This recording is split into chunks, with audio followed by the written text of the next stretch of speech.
Olá, irmãos, a paz do Senhor Jesus.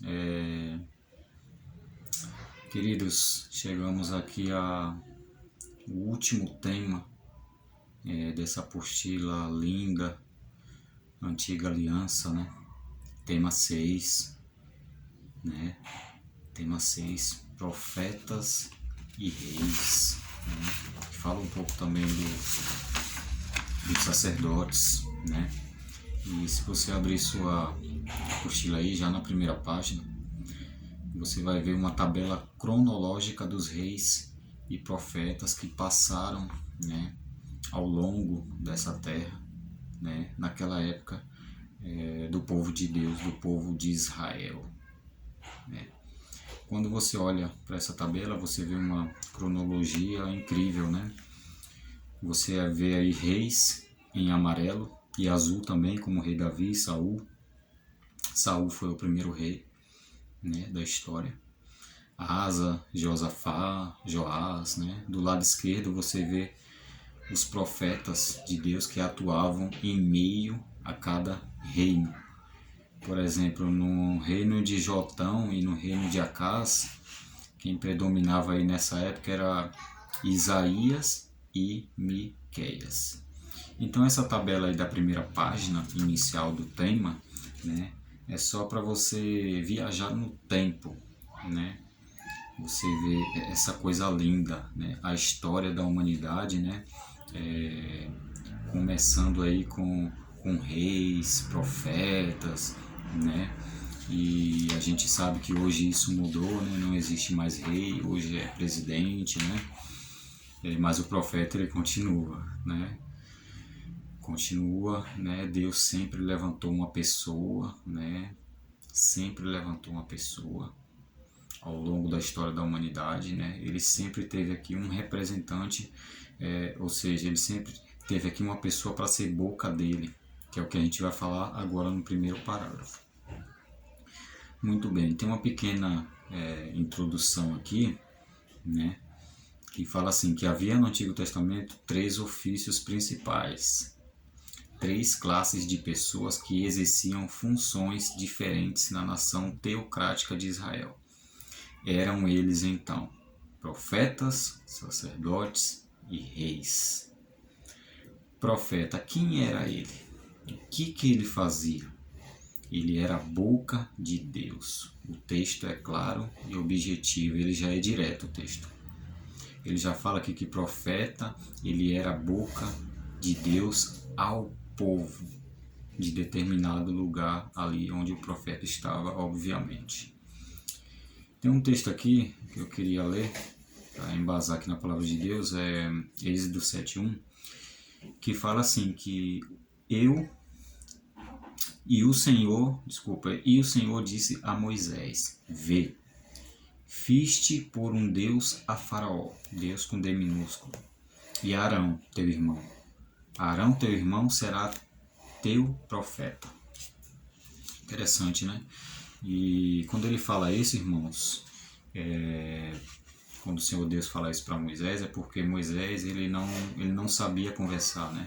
Inclusive ele falou desse problema para Deus, que ele não sabia falar. E Deus colocou o irmão dele, Arão, né, como profeta, né, para ajudá-lo ali, né, a falar com o faraó, né? Podemos dizer que Moisés foi o grande profeta. Com ele Deus falava face a face. E através dele deu a lei, a doutrina, a instrução que leva a vida ao seu povo naquela época, né? Portanto, o profeta é aquele que atua como um mediador entre Deus e o povo, proclamando a vontade e o caráter de Deus ao seu povo. Ainda em Êxodo, acha-se um importante texto que prevê o aparecimento de outro profeta semelhante a Moisés e regulamenta como avaliar as credenciais de alguém que se diz profeta. Queridos, é o seguinte, no Novo Testamento existem vários textos, está recheado de textos que falam ali a respeito do profeta, né? E uma delas fala o seguinte, que pelos seus frutos o conhecereis. Então, um profeta, se diz que é profeta, ele tem que viver a palavra de Deus. Que fruto que esse profeta dá? Será que ele ama as pessoas? Né? Será que ele vive uma vida de prática da palavra de verdade? Ou ele vive mentindo? A palavra de Deus no Novo Testamento fala muito a respeito dos falsos profetas, que surgiriam no futuro, né? E estão na nossa época, futuro esse, a nossa época também, né? Então temos que ter muito cuidado, até nós mesmos temos que nos policiar, né? Quando falar algo para alguém, né? Porque profecia é coisa séria.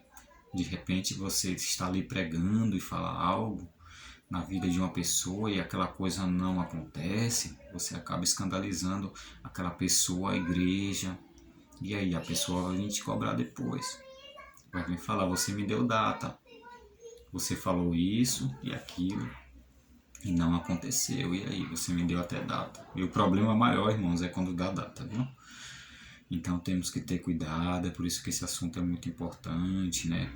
O profeta, ele era a boca de Deus.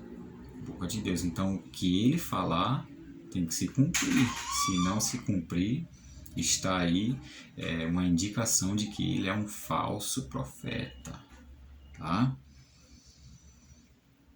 Portanto, mais do que prever o futuro, a tarefa básica de um profeta sempre foi revelar de forma falada e vivida a vontade de Deus a Israel. Irmãos, veja só, sempre que acontecia algo, que iria acontecer algo, Deus avisava ao povo. Se lembra do profeta Noé? Noé avisou ao povo várias vezes, vai vir um dilúvio sobre a terra. Deus vai mandar um dilúvio. E aquele povo olhava para Noé de longe, construindo a arca, e falava, olha o doido, para que está fazendo essa embarcação tão grande? Olha o louco. E aí mais para frente, eu e você já conhecemos a história, sabe, né? Muito bem como aconteceu, né?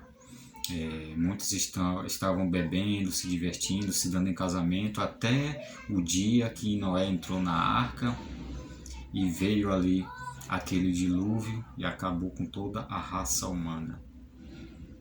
A nação ali estava tão depravada, tão corrompida, tão desacreditada de Deus, tão ignorante, tão incrédula, que não acreditaram na mensagem do profeta de Deus. Deus, ele avisa, ele não faz nada sem comunicar aos seus profetas. Deus é um Deus de justiça, ele primeiro avisa. Agora, se o camarada não quer, aí vai ter consequências. Infelizmente é assim, mas Deus avisa antes, tá? Deus de justiça. E o sacerdote, quem era? Na semana passada nós estudamos a respeito do santuário e falamos um pouquinho ali dele, né? O segundo ofício principal que aparece na história da nação de Israel é o ofício sacerdotal. Na verdade, antes que houvesse nação, há o aparecimento do primeiro e maior, no entanto, obscuro sacerdote bíblico, Melquisedeque, que está lá em Gênesis 14, do 17 ao 20, está na sua apostila, tá? A Bíblia fala muito pouco desse sacerdote chamado de Melquisedeque, fala muito pouco, né? Aqui fala até uma palavra obscuro. Não se sabe muito a respeito desse primeiro sacerdote. É em Arão, entretanto, que vemos o ofício ser desenvolvido na prática e organizado por Deus sobre a nação. O sacerdote, ele usava alguns instrumentos no desempenho do seu ofício. O sacerdote era aquele que representava o povo de Deus, e isso ficava claro em suas vestes. Até as vestes do sacerdote era diferenciada das outras pessoas ali do arraial, né, das tribos. Ele tinha uma roupa específica ali para o sacerdotismo. É ele quem intermediava entre o homem e Deus, né? Você se lembra? A gente estudou sobre o santuário, né? A pessoa lá pecava, levava um cordeirinho, né, até o sacerdote ali no pátio, né? E ali o sacerdote imolava o animal, né? Ia lá, aspergia no véu, né? Lá dentro do santuário, né? E depois o restante aspergia ali do lado da pia, ali mesmo na entrada do santuário, no pátio ali, né? Então o sacerdote, ele mediava Era um tipo de Jesus, o sacerdote, né? E como a gente bem sabe, lá em Hebreus fala muito do sumo sacerdote Jesus Cristo, nosso Senhor.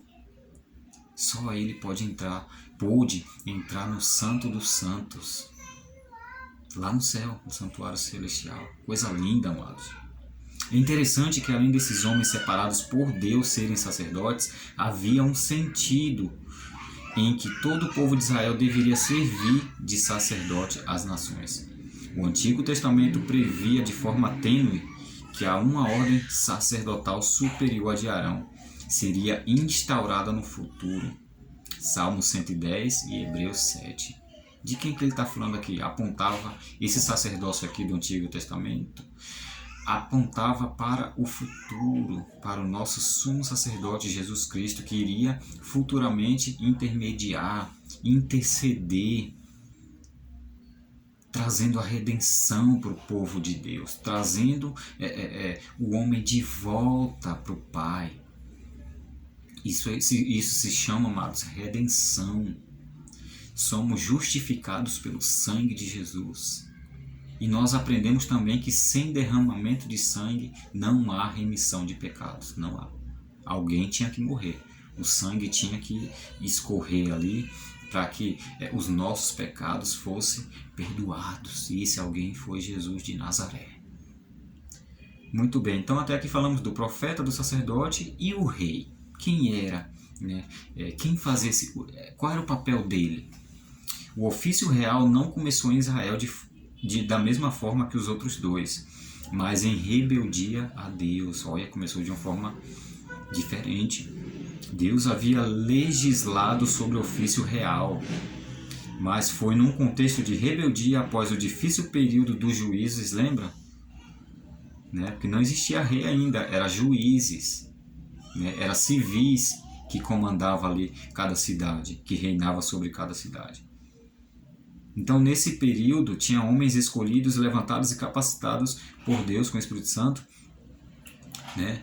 Que a nação ela pediu a Samuel: vê, Samuel, já estás velho e teus filhos não andam pelos teus caminhos, eles desviaram. Constitui-nos, pois, agora um rei sobre nós para que nos governe como tem todas as nações. 1 Samuel 8, do 5 ao 22, ali você vê essa história de como que começou a surgir o primeiro rei. O povo não aguentava mais. E ele pede para Samuel, que já estava velho. Samuel, homem de Deus, capacitado. O povo de Deus pede para ele. O povo de Deus pede para ele que desse um rei para que governasse de forma justa aquele povo. Apesar de um mau início com Saul, que foi o primeiro rei, lembra da tabela que a gente viu lá no começo? Enquanto os reis cumpriram o que Deuteronômio 17 regulamentava, existia um regulamento, as ordens, né? Tudo transcorreu bem, mas foi quando se afastaram da lei de Deus, eles sofreram as consequências ali previstas na lei, no regulamento ali de Deus. Havia também uma promessa de um rei, filho de Davi, que viria no futuro. Quem é filho de Davi? Aqui estamos falando propriamente de Jesus. Mas Darlan, como assim filho de Davi? Você se lembra dessa expressão que está lá no Novo Testamento, que diz assim: Jesus, filho de Davi? Inclusive fizeram até uma música, né, com essa expressão: Jesus, filho de Davi, tenha compaixão de mim, né? Uma pessoa ali na multidão gritou, falou isso, né, enquanto Jesus passava: Jesus, filho de Davi, tenha compaixão de mim. Por que filho de Davi, Darlan? E aí você vai entender: por causa da linhagem, da descendência. Jesus veio da linhagem de Davi, por isso que existe essa expressão Jesus, filho de Davi, por causa disso. Aleluia, louvado seja o nome de Jesus, né, irmãos? Então aqui a gente tem uma pequena conclusão a respeito desses três ofícios que a gente acabou de estudar. Os profetas, os sacerdotes e reis do Antigo Testamento tinham seus ministérios específicos completamente vinculados à lei. Então naquela época tudo tinha a ver com a lei que Deus deu a Moisés lá no Sinai. O profeta pregava, o sacerdote aplicava, veja o processo, vou repetir de novo, o profeta pregava, o sacerdote aplicava, pessoal e especificamente, e o rei fazia cumprir nacionalmente a pregação do profeta.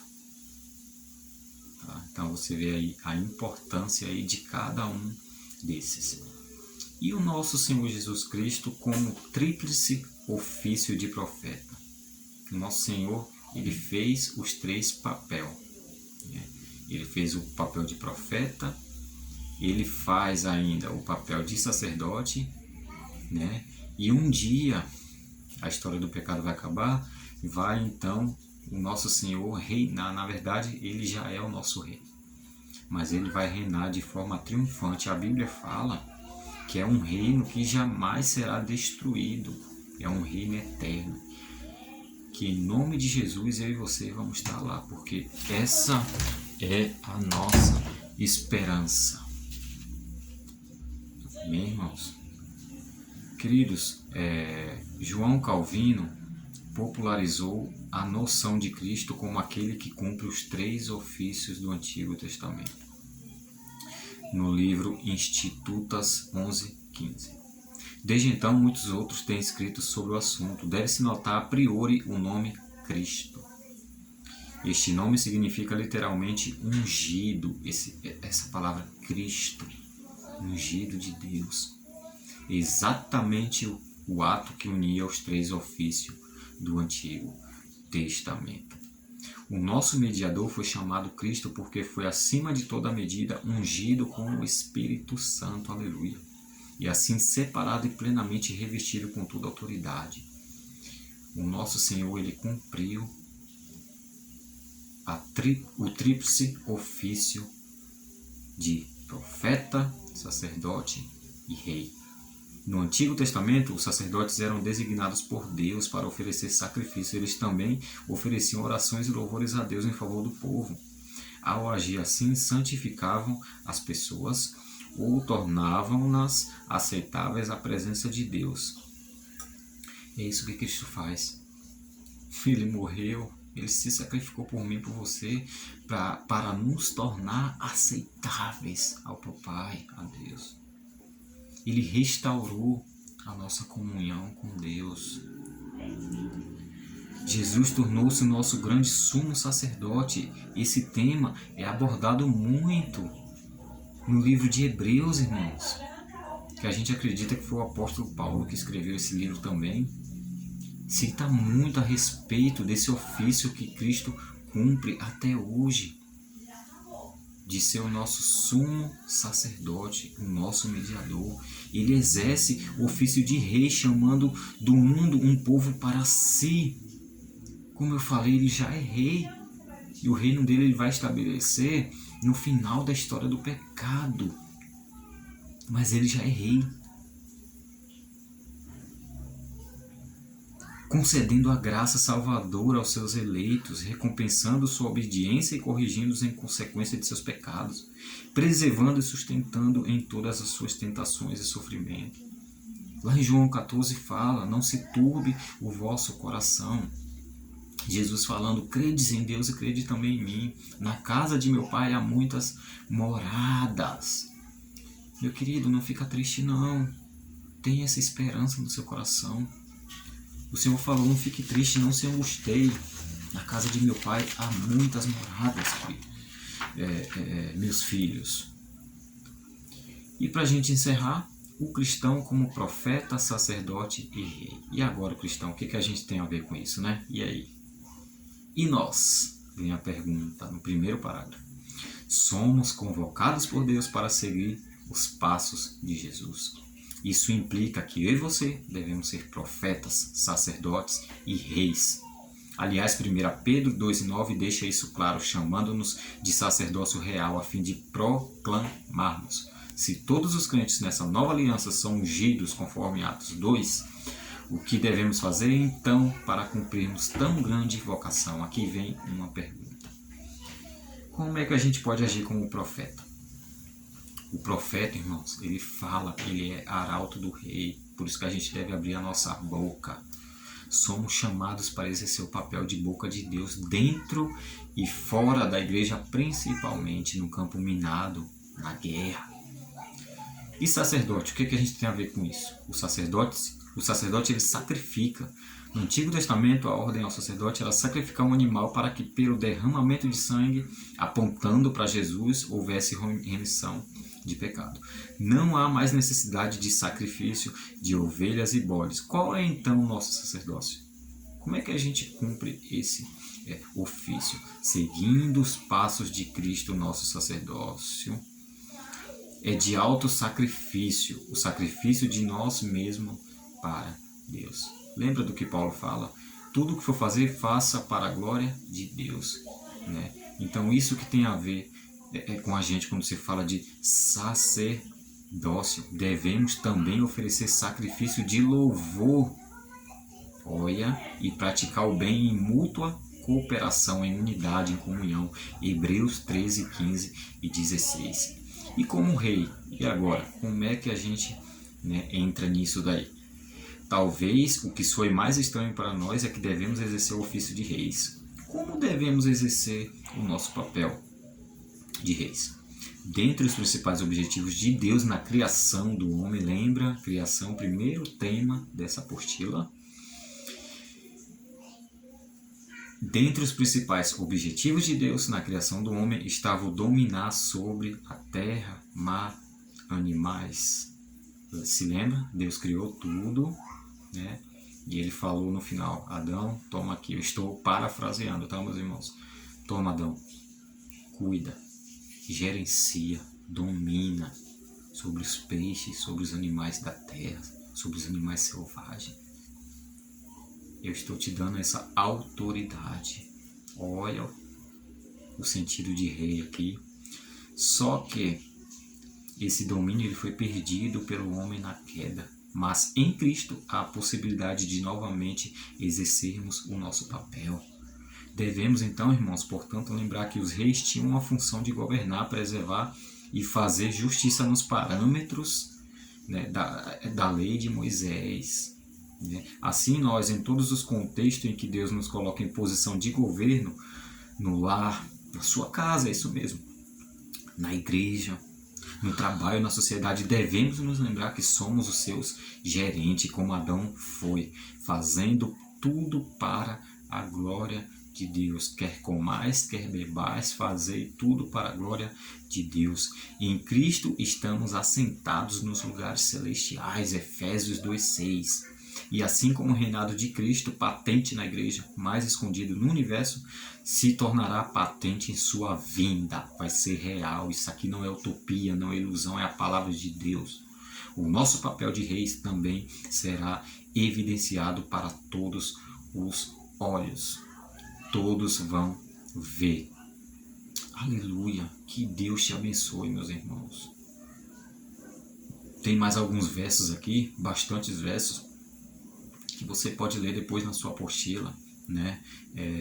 Essa síntese aqui, esse resumo, ela é feita para você compreender de forma mais clara e objetiva o que está sendo falado aqui neste tema. Que o Senhor Jesus abençoe você, sua família, que você possa cumprir o papel de sacerdote, de profeta, de rei na sua casa, na igreja, liderando na sua casa, no seu trabalho. É nesse sentido, no sentido de governar.